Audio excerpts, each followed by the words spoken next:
Have you ever had a single, tiny movement from someone you love tell you that your entire world was a lie?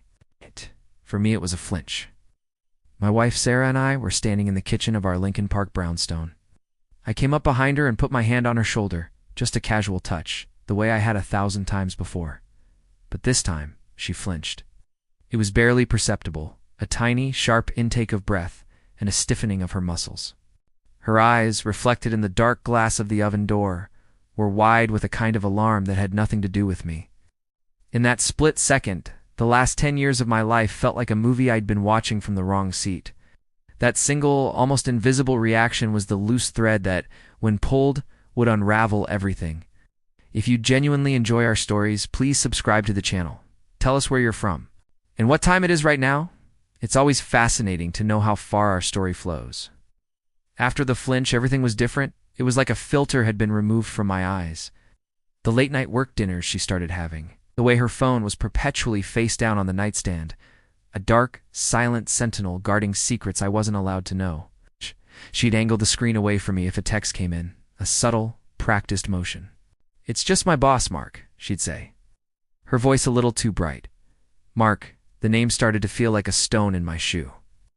He was a new partner at her firm, a guy she described as intensely driven. I'd met him once at a holiday party at the Drake Hotel. He had that easy, predatory smile of a man who was used to taking whatever he wanted, and a handshake that was more of a power play than a greeting. The real proof came on a Tuesday. Sarah was in the shower, and her phone, left on the charger, buzzed. It was on the kitchen counter, an unforgivable mistake on her part. The screen lit up with a notification from our credit card. A charge for $458.76 at the Thompson, Chicago, a hotel on Rush Street we had never stayed at together. My heart started hammering against my ribs. I knew, with a certainty that was cold and absolute, that this was it. I didn't confront her. Instead, a strange, chilling calm washed over me. The part of me that loved her died in that moment, and something else, something colder and more patient, was born. I started digging. I hired a private investigator, a grizzled ex-cop, who operated out of a dusty office in the Loop. He was expensive, but worth every penny. Within a week, I had photos. Sarah and Mark leaving the Thompson, his arm draped possessively around her waist. Sarah and Mark sharing a bottle of wine at a secluded table at Gibson's Bar and Steakhouse. Sarah and Mark kissing in the front seat of his Mercedes, parked on a quiet side street. Each photo was a nail in the coffin of our marriage. She became more brazen, more manipulative. She'd start fights over nothing, accusing me of being distant, of not trusting her. "I feel like you're watching me, like I'm a criminal," she said one night, her voice dripping with manufactured hurt. The irony was so thick, I could have choked on it. They felt untouchable, wrapped in the arrogance of their secret.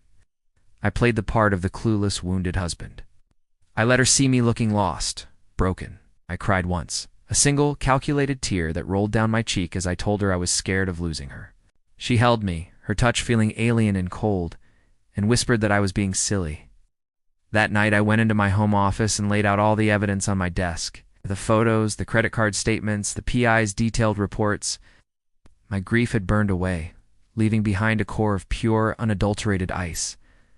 Revenge wasn't just a desire, it was a project. I was a strategist.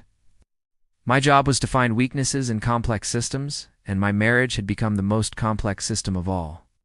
I knew Sarah's weakness, her pride and her social standing, and her money, which was mostly my money, started moving assets, carefully, legally, into trusts she couldn't touch. I met with the best divorce attorney in Chicago, a woman known as the Shark. We built a case that was airtight. The final trap was set for our 10th anniversary party. We'd planned it for months, a lavish affair at a rooftop bar overlooking the Chicago River.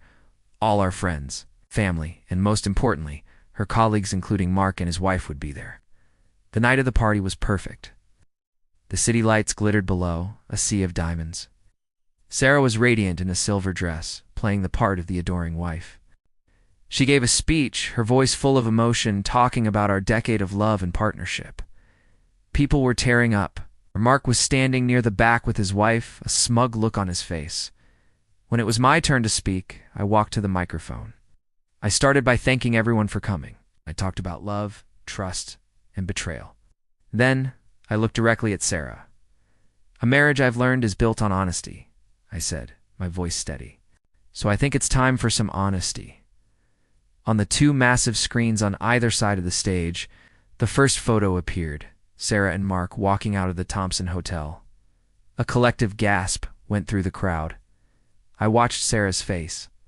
The color drained from it, her smile frozen into a grotesque mask of horror. Photo after photo flashed on the screens. The kiss, the dinner. The PI's report with dates and times highlighted in red.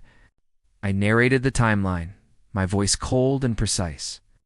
I ended with the credit card statement for the hotel room, charged on the day of my mother's funeral.